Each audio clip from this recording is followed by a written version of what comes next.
Hello student, तो स्वागत है आपका स्ट्रगल स्टडी एकेडमी में। तो आज के इस वीडियो लेक्चर में हम लोग शुरू करेंगे प्रश्नावली 3.4। तो आइए इसमें पहले प्रश्न की तरफ हम लोग बढ़ते हैं और इस प्रश्नावली में विशेषकर विलोपन विधि को ही हम लोग हल करेंगे विलोपन विधि से। और देखिए विलोपन विधि से कैसे हल किया जाता है ना। तो आइए स्टार्ट करते हैं हम लोग। तो यहाँ पे पहला दिया हुआ है क्वेश्चन दोस्तों, बोल रहा है कि निम्न समीकरणों के युग्म को विलोपन विधि तथा प्रतिस्थापन विधि से हल कीजिए। कौन सी विधि अधिक उपयुक्त है, इसको भी आपको बताना पड़ेगा, है ना। तो यहाँ पे कुल मिलाकर 4 क्वेश्चन दिए हुए हैं, जिसमें मैं पहला प्रश्न अभी बताने जा रहा हूँ, ठीक है। उसके बाद दूसरा, तीसरा, चौथा, चारों देख लेंगे हम लोग। अब यहाँ पे ध्यान दीजिएगा कि प्रतिस्थापन विधि तो हम लोग हल कर चुके हैं, है ना। अब यहाँ पे सीखेंगे कि विलोपन विधि से कैसे हल करें, राइट।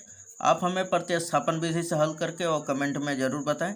अगर आप चाह रहे हैं तो ये हम पहला प्रश्न जो है विलोपन विधि और प्रतिस्थापन दोनों से हल कर देंगे, लेकिन नेक्स्ट वाला जो क्वेश्चन होगा उसे आप प्रतिस्थापन विधि से हल कर लीजिएगा। अगर फिर भी कोई प्रॉब्लम होता है तो प्रश्नावली 3.3 में आप जाकर और वहाँ पे आप प्रतिस्थापन विधि से विशेष करके कैसे हल करना है उन सभी को सीख सकते हैं। तो आइए सबसे पहले पहला हमारा दिया हुआ है, पहला है हमारा, क्या दिया हुआ है दोस्तों यहाँ पर, तो x + y = 5, ये समीकरण नंबर हम लोग 1 मान लेते हैं। और दूसरा दिया हुआ है 2x - 3y = 4, इसको समीकरण नंबर 2 मान लेते हैं। ये आप देख सकते हैं यहाँ पर। अब लिखेंगे हम लोग विलोपन विधि से, इस विधि से, तो विलोपन विधि से यहाँ पे आप लगा सकते हैं विलोपन विधि से। विलोपन विधि से क्या होगा दोस्तों कि अब यहाँ पे ये देखना है कि ये वाला पोर्शन इसके बराबर है कि नहीं, तो आंसर है नहीं, बराबर है। फिर आगे देखेंगे ये वाला पोर्शन इसके बराबर है तो नहीं, तो हम क्या करेंगे, या तो x वाला x के बराबर कर देंगे या y वाला y के बराबर कर देंगे। तो यहाँ पे देखिए कैसे बराबर होगा, इसमें का 2 उठाकर इसमें गुणा कर दें, और इसमें कुछ नहीं है तो 1 है ना, तो 1 का गुणा इसमें कर देंगे। तो क्या हमने बोला, तो हमने बोला यहाँ पे समीकरण 1 गुणे समीकरण 1 में हम गुणा कर रहे हैं 2 से, किसका 2 उठाकर, इसी का 2 उठाकर किस में कर रहा हूँ, समीकरण 1 में। फिर माइनस करेंगे समीकरण 2 × 1 से, ये आपको लिखना पड़ेगा इस प्रकार, ठीक है। उसके बाद अब समीकरण 1 में हम लोग अब थोड़ा सा क्या करते हैं, चेंजिंग कर लेते हैं, यानी इसी की तरह एकदम कर लेंगे। तो 2 का गुणा इसमें करेंगे तो क्या हो जाएगा, 2x, और फिर प्लस 2 का y में करेंगे तो 2y = 5 दूना 10। अब 1 का गुणा जो है समीकरण 2 में करूँगा तो कितना हो जाएगा, उतना ही होगा ना, 2x - 3y = 4। अब इस तरह हम लोग पार लेते हैं, ठीक है। और जब अगर आप माइनस यहाँ पे लगा देते हैं तो चिन्ह बदल जाएगा, अगर प्लस रहेगा तो कोई चिन्ह नहीं बदलेगा, है ना। लेकिन जहीं हम लोग माइनस लगाएंगे ना, तो यहाँ पे इसके सामने क्या है, प्लस है ना इसके सामने, तो क्या आ जाएगा, माइनस। यहाँ पे माइनस है तो प्लस, और यहाँ पे इसके सामने प्लस है तो क्या आएगा, माइनस। इतना समझ में आया आपको, ये 2x से ये 2x कट जाएगा, क्योंकि अब ये माइनस वाले को काउंटिंग करना है। माइनस ये है -2x और ये +2x, तो प्लस और माइनस क्या हो जाएगा, माइनस हो जाएगा ना। अब उसके बाद 2y और 3y कितना हो जाएगा, 5y, क्योंकि हमने बोला कि इस माइनस का अब ऊपर वाले का यूज नहीं करना है, अब नीचे वाले को देखना है, तो ये 5y हो जाएगा = 10 में से 4 घटेगा तो कितना बचेगा, 6। अब गुणा में है, उधर जाएगा तो भाग में, y का मान कितना मिल जाएगा, 6/5, राइट। अब इस y के मान को समीकरण 1 में रख देते हैं। तो समीकरण 1 क्या दिया हुआ है, यहाँ पे लिखेंगे समीकरण 1 में y का मान रखने पर, यहाँ पे लिख सकते हैं आप, समीकरण 1 क्या दिया हुआ है, x + y का मान कितना है हमारा, तो 6/5 यहाँ पर रख लेंगे, बराबर क्या है, 5। अब ये पूरा पोर्शन प्लस का उधर गया तो माइनस का, सो x = क्या हो जाएगा, 5 - 6/5, इसके बटा में 1 छिपा हुआ है ना, तो 5 और 1 का एलसीएम लेंगे तो कितना आ जाएगा, 5। 5 का 5 में कर लेंगे तो 25 हो जाएगा, फिर माइनस 1 का 6 में करेंगे तो 6, फिर 25 में से 6 घटा देते हैं तो 19, और बटा का 5, यानी यक्स का जो मान है 19 बटा में 5 आ जाएगा। और y का मान कितना ला दिया है हम, y बराबर 6/5।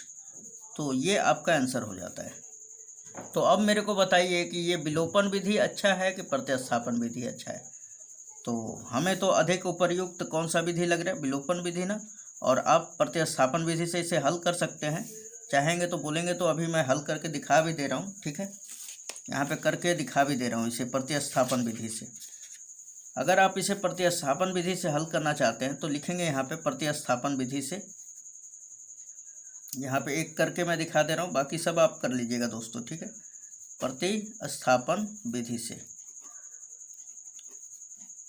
प्रतिस्थापन विधि से समीकरण 1 से लिखेंगे हम लोग। समीकरण 1 से, समीकरण 1 क्या दिया हुआ है, यक्स प्लस वाई बराबर 5। तो यहाँ से यक्स का मान निकाल लेते हैं। तो वाई प्लस का इधर गया तो माइनस का, सो यक्स इज इक्वल टू क्या हो जाएगा, 5 माइनस वाई, राइट। अब इस यक्स के मान को समीकरण नंबर 2 में रखेंगे। क्या है हमारा समीकरण नंबर 2, 2x माइनस 3y बराबर 4। तो हम लोग लिखेंगे यहाँ पे यक्स का मान 2 में रखने पर, लिख लेंगे ना आगे। तो समीकरण 2 क्या दिया हुआ है, 2x माइनस 3y बराबर 4।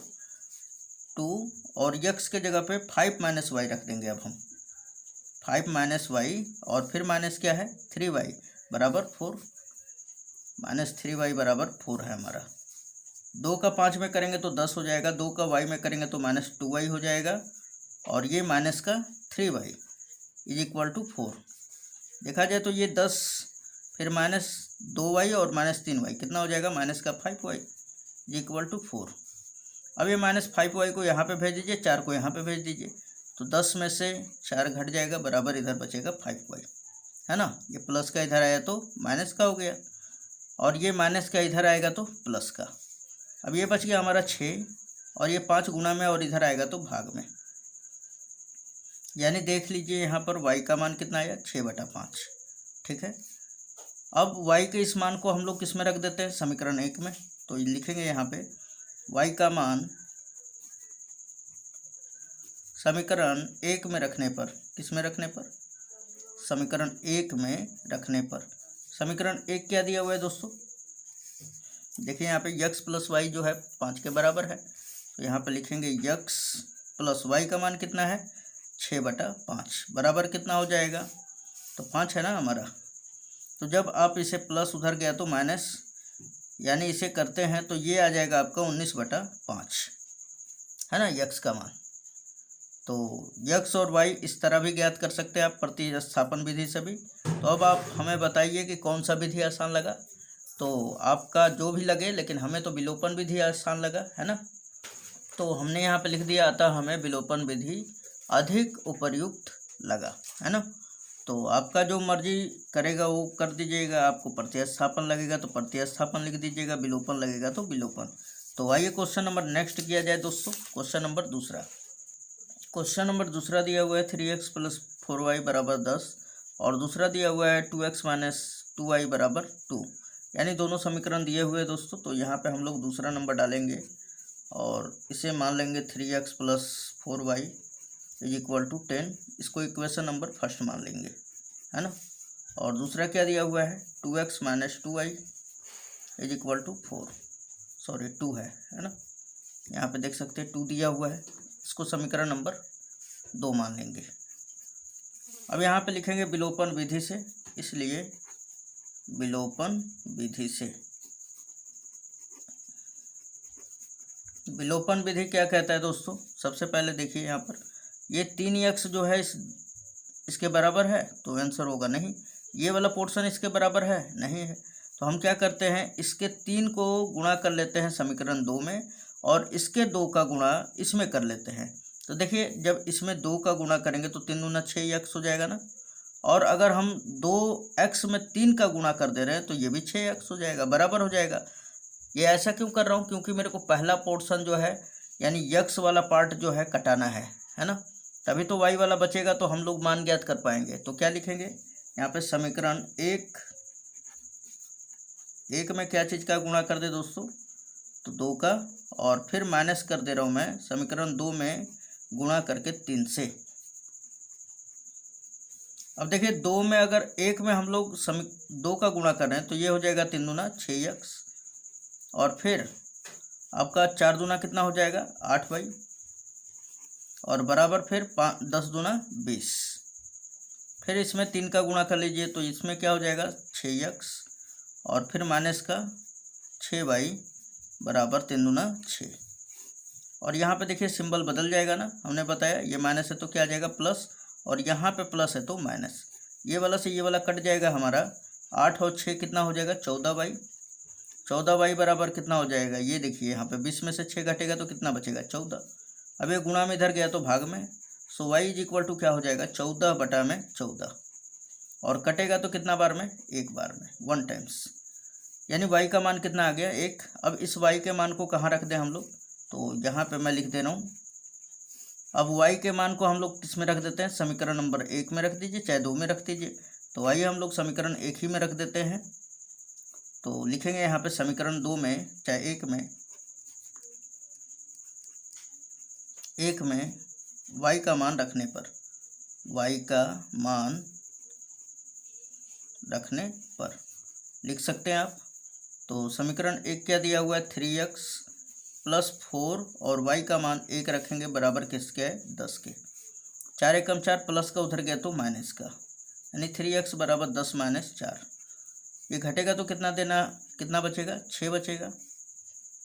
अब यहाँ पे ध्यान दीजिएगा 3 गुणा में उधर गया तो भाग में, सो x इज इक्वल टू क्या हो जाएगा 6/3, 3 दूना 6, यानी x का जो वैल्यू आया वो कितना आया 2 के बराबर, और y का मान कितना आया है 1 के बराबर। तो ये आपका आंसर हो जाता है यहाँ पे विलोपन विधि से। आप इसका आंसर प्रतिस्थापन से करके देखिएगा, x का मान 2 और y का मान 1 आएगा, है ना। आइए क्वेश्चन नंबर हम लोग तीसरा करते हैं दोस्तों। तो क्वेश्चन नंबर तीसरा कुछ इस प्रकार है हमारा। तो क्वेश्चन नंबर तीसरा हमारा दिया हुआ ये है। अब यहाँ पे ध्यान दीजिएगा, दिया हुआ है 3x - 5y - 4 is equal to 0। तो -4 उधर गया तो प्लस, तो ये इस तरह लिखेंगे हम लोग 3x - 5y is equal to 4। इसको समीकरण नंबर 1 मान लेंगे, राइट। तथा दूसरा वाला देखिए 9x बराबर 2y + 7 है। तो आप इसको अच्छी तरह से कर लें पहले। 9x, ये प्लस का 2y है, इधर आएगा तो माइनस के, -2y इज इक्वल टू इधर 7 ही रहने देंगे, इसको समीकरण नंबर 2 कर लेंगे। अब लिखेंगे यहाँ पे इसलिए विलोपन विधि से। किस विधि से, विलोपन विधि से। इसको लिखना अनिवार्य होगा दोस्तों, ठीक है, विलोपन विधि से। अब देखिए यहाँ पे ये वाला पोर्शन क्या इसके बराबर है, तो आंसर होगा नहीं। तो कैसे बराबर करें, अगर इसमें 3 का गुणा कर देते हैं तो भी बराबर हो जाएगा, है ना। तो हम क्या करते हैं यहाँ पे समीकरण 1 में 3 का गुणा कर दे रहे हैं, तो ये किसके बराबर हो जाएगा, इसके बराबर हो जाएगा, है ना। या आप ये भी कर सकते हैं, इसके 9 को उठाकर इसमें गुणा कर दीजिए तो 9 × 27x, और 3 का इसमें कर देंगे तो ये भी 9 × 27x। तो कुल मिलाकर बात वही है, 3 का इसमें भी कर देते हैं तो 9x हो जाता है, तो इसके बराबर हो गया, तो आराम से कर लेंगे और कैलकुलेशन भी भारी नहीं पड़ेगा। तो लिखेंगे यहाँ पे समीकरण 1 गुणे क्या कर रहे हैं, तो इस 9 का कर दे क्या, चलिए 9 का ही कर देते हैं, फिर -2 गुणे समीकरण 2 में क्या चीज़ का करेंगे, तो इस 3 का गुणा करेंगे, है ना, 3 से। तो आइए सबसे पहले इसमें हम लोग 9 से गुणा कर लेते हैं, तो ये हो जाएगा 9 × 27x, फिर 9 × 5 = 45y बराबर 9 × 4 = 36। फिर 3 का इसमें करते हैं तो 9 × 27x, फिर यहाँ पे हम लोग 3 का कर लेते हैं तो 3 दूना 6y और बराबर 7 × 21। ये हम लोग इस तरह का सिंबल दे देंगे, यहाँ पे माइनस, ये प्लस, और ये क्या हो जाएगा दोस्तों माइनस। ये वाला पोर्शन से ये वाला कट गया, 45y में से 6y घटा देंगे तो कितना बचेगा। अब ये प्लस वाले को काउंटिंग करना है, तो ये माइनस का 39y इज इक्वल टू, ये घटाएंगे तो कितना बचेगा हमारा। तो देखिए 15 में से 1 घटेगा तो कितना बचेगा, अरे 6 में से 1 घटेगा तो 5, और ये पोर्शन 3 में से 2 घटेगा तो 1 बच जाएगा। अब ये गुणा में उधर गया तो भाग में, सो y इज इक्वल टू कितना आ जाएगा 15 और बटा का 39, और ये माइनस भी आ जाएगा यहाँ पे ना। तो यहाँ पे देखा जाए तो 3 × 5 = 15 और 3 एकम 3, 3 तिहाई 9, यानी -5/13 आ जाएगा। यानी देखा जाए तो y का मान जो है -5/13 आ गया, है ना। अब इस y के मान को हम लोग किस में रख देंगे, समीकरण नंबर 1 में। तो हमने यहाँ पे लिख दिया समीकरण 1 में y का मान रखने पर समीकरण 1 क्या दिया हुआ है दोस्तों, 3x - 5y = 4, देख सकते हैं आप, है ना। तो यहाँ पे रख देते हैं हम लोग 3x - 5 और y की जगह पे क्या रखना है, -5/13। यहाँ पे रख दीजिए -5/13 बराबर कितना हो जाएगा, 4। अब यहाँ पे ध्यान दीजिएगा थोड़ा सा कि 3x ये माइनस और ये माइनस क्या हो जाएगा, प्लस, 5 × 5 = 25 और बटा में 13 बराबर क्या हो जाएगा, 4। ये प्लस का उधर गया तो माइनस का, 3x बराबर क्या हो जाएगा, 4 - 25/13। अगर हम लोग फाइनली इसको अगर करें हम लोग तो कितना हो जाएगा, 13 चौके 72, 13 दूना 26, 13 चौके 52 हो जाएगा ना, माइनस का 25 और बटा में कितना हो जाएगा, 13, है ना। यानी एलसीएम निकाले हैं, बटा में 1 है तो उसके बाद जब घटा देते हैं तो कितना बचता है, 27 और बटा का 13। अब घटा भी सकते हैं, 50 में से 25 घटाएंगे तो 25 और ये 2 27 हो जाएगा ना, 27/13। 3x बराबर हमारा इतना आ रहा है, कितना आ रहा है, तो 3x बराबर 27/13 आ रहा है। और यहाँ पे देखा जाए तो 3 × 27, यानी x का जो मान है हमारा, x = कितना आ गया, 9/13 और y का मान कितना आ गया है हमारा, y बराबर -5/13, राइट। ये हमारा आंसर हो जाएगा। चलिए आगे बढ़ते हैं हम लोग। क्वेश्चन नंबर इसमें का 4 दिया हुआ है दोस्तों, x/2 + 2y/3 बराबर है -1 और x - y/3 बराबर 3 है। तो आइए इस पोर्शन को भी हम लोग विलोपन विधि से हल कर लेते हैं, है ना। तो सबसे पहले तो ये जो दिया हुआ है इसे हम लोग 2 चर वाला रैखिक समीकरण के रूप में तो है ही हमारा, लेकिन इसे इस फॉर्म में हम लोग बनाएंगे, है ना। तो ये हमने चौथा नंबर डाल दिया है। अब इसे करते हैं x/2 और फिर प्लस 2y/3 है बराबर -1, राइट। अब अगर 2 और 3 का एलसीएम ले ले तो 6 आ जाएगा ना, 6 को इधर भेज देते हैं तो माइनस का 6 हो जाता है, चाहे यहाँ पे देखिए लिख ही लेते हैं हम लोग 6। 3 का x में गुणा करेंगे तो 3x, फिर ये प्लस है तो प्लस, 2 का 2y में करेंगे तो 4y = कितना हो जाएगा, -1। ये 6 भाग में इधर गए तो गुणा में, यानी 3x + 4y = क्या हो जाएगा, -6। इक्वेशन नंबर ये फर्स्ट मान लेते हैं हम लोग, राइट। यहाँ पे देखिए तथा दूसरा कंप्लीट करते हैं समीकरण। इसके बटा में 1 छिपा हुआ है ना, 3 और 1 का एलसीएम क्या हो जाएगा, पहले लिख लीजिए x - y/3 बराबर 3 है हमारा। तो एलसीएम लेंगे तो ये हो जाएगा 3x - y और ये भाग में है इधर चला जाएगा तो गुणा में, तो ये हो जाएगा 3 × 9। इसको समीकरण नंबर 2 यहाँ पे लिखेंगे, इसलिए विलोपन विधि से। किस विधि से, विलोपन विधि से, विलोपन विधि से। अब यहाँ पे देखिए ये वाला पोर्शन इसके बराबर है बिल्कुल, है ना। तो समीकरण 1 में से 2 घटा देते हैं, यहाँ पे लिखेंगे समीकरण 1 - 2 से। सिंपली अगर बराबर रहेगा तो आपको सिंपली क्या करना है, घटा देना है कि ताकि एक कोई वेरिएबल ख़त्म हो जाए, है ना। तो क्या करेंगे हम लोग, 3x + 4y बराबर क्या दिया हुआ है, -6 और समीकरण 2 में दिया हुआ है 3x - y बराबर 9। तो ये लिख लेंगे हम लोग 3x - y = 9। ये यहाँ पे देखिए माइनस, ये प्लस और ये पोर्शन माइनस, ये वाला कट गया, 4y और एक ये y तो 5y हो जाएगा ना। ये माइनस और ये माइनस क्या हो जाएगा, प्लस, लेकिन सिंबल क्या होगा, माइनस का ही। 9 और 6 कितना हो जाएगा, 15। यहाँ पे देखिए 5 या 15 हो जाएगा, यानी y का जो मान है कितना आ जाएगा, -3। अब इस y के मान को समीकरण नंबर 1 में रख देंगे। तो लिखेंगे समीकरण 1 से, किससे, समीकरण 1 से। समीकरण 1 क्या दिया हुआ है, 3x + 4 और y का मान क्या रखेंगे, -3 बराबर -6। 4 × 12 हो जाएगा ना, 3x - 12 बराबर -6। ये माइनस में उधर गया तो प्लस में, 3x बराबर क्या हो जाएगा, 12 - 6 घटेगा तो 6, 3 दूना 6, 2 बार में x का मान कितना आ गया, 2 और y का मान कितना आ गया, -3। ठीक है, तो उम्मीद है ये आपको समझ में ज़रूर आया होगा, है ना। और हाँ दोस्तों, इसे आप ज़रूर प्रतिस्थापन विधि से हल कर लीजिएगा, क्योंकि जितना आप अगर काम करते हैं तो आपका हैबिट ही आपको बढ़िया रिजल्ट दिलाएगा, है ना। तो चलिए मिलते हैं नेक्स्ट वीडियो में। धन्यवाद दोस्तों।